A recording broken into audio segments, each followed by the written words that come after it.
Another motive had influenced Albert's selection of his seat, who knew but that, thus advantageously placed, he might not in truth attract the notice of some fair Roman, and an introduction might ensue that would procure him the offer of a seat in a carriage, or a place in a princely balcony, from which he might behold the gaieties of the carnival. These united considerations made Albert move more lively and anxious to please than he had hitherto been. Totally disregarding the business of the stage, he leaned from his box and began attentively scrutinizing the beauty of each pretty woman, aided by a powerful opera glass.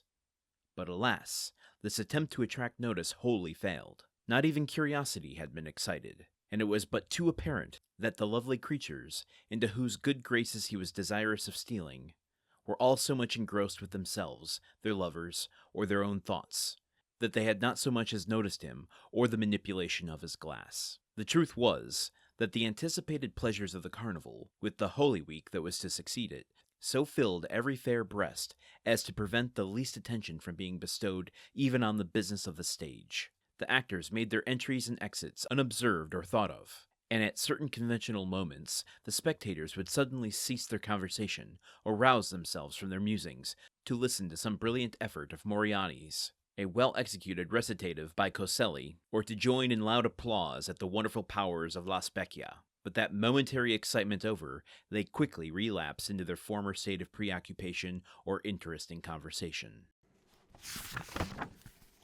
I love Italian film. I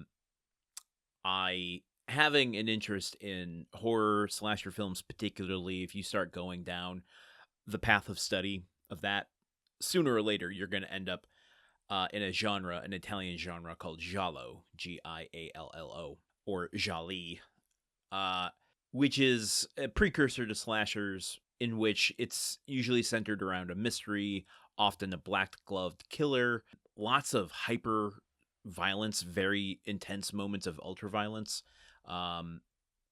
strung together with a loose, somewhat incomprehensible plot and exposition. And I bring this up for a specific reason. I'm not going completely crazy. What's described in this passage here of how people are behaving at the theater, I've learned in my studies, is something unique to Italian film audiences, at least of the 60s and 70s, maybe into the 80s. And I'm wondering if there's a certain similarity here, where the idea being films were often exhibited in more social places than we're used to here, at least in America, where you go to a theater, you sit down in the dark, you are all facing the screen, you watch the movie from start to finish, and then lights come up and you go. There you would be getting drinks and food, and you'd often be in conversation with someone while the movie's playing, and it was part of the filmmakers who chose stuff like ultraviolence or sex or nudity, anything to like try to get the attention away from the patrons talking to each other to look at the screen. I might be paraphrasing that in a way that is oversimplifying it.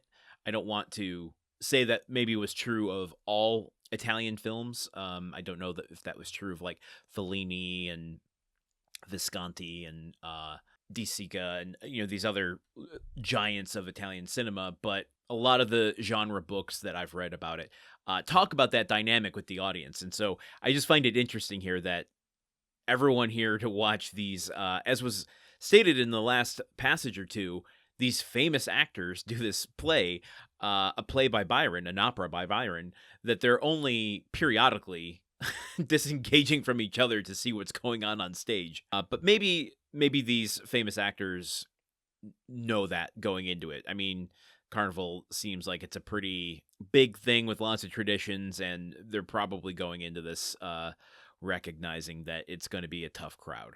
So tough, in fact, that poor Albert, can't seem to get a single eye to look his way.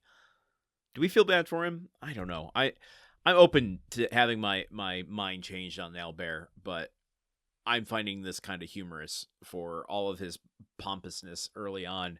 Just like, you're not as much the looker as you think you are. I also wonder if this is going back to the audience thing, I wonder if this is Dumas' subtle prodding at Italian culture, because he's a playwright from, Paris, and I guess I don't know how audiences in Paris would have acted towards the theater. I'm only getting like context clues from hearing how his plays are received and the engagement with the audience, but it doesn't. You never read like what's a Tuesday performance. You only kind of get a general sense of how it's received as a whole, not like the day-to-day stuff. So maybe Paris's audiences were the same, but it makes me wonder if Dumas is just kind of doing an elbow prod to the ribs of Italian audiences going, these folks over here, they're talking through the whole performance, am I right? All right, we still got a long way to go through chapter 34, so I'm going to make this one short, and I will see you all here tomorrow. Until then, okay, goodbye.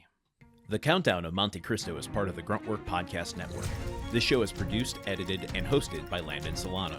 The original text of The Count of Monte Cristo by Alexandre Dumas. Theme song by Magic Solo. If you want to support the show and others like it, visit patreon.com/gruntworkpod. Thank you for listening. See you tomorrow.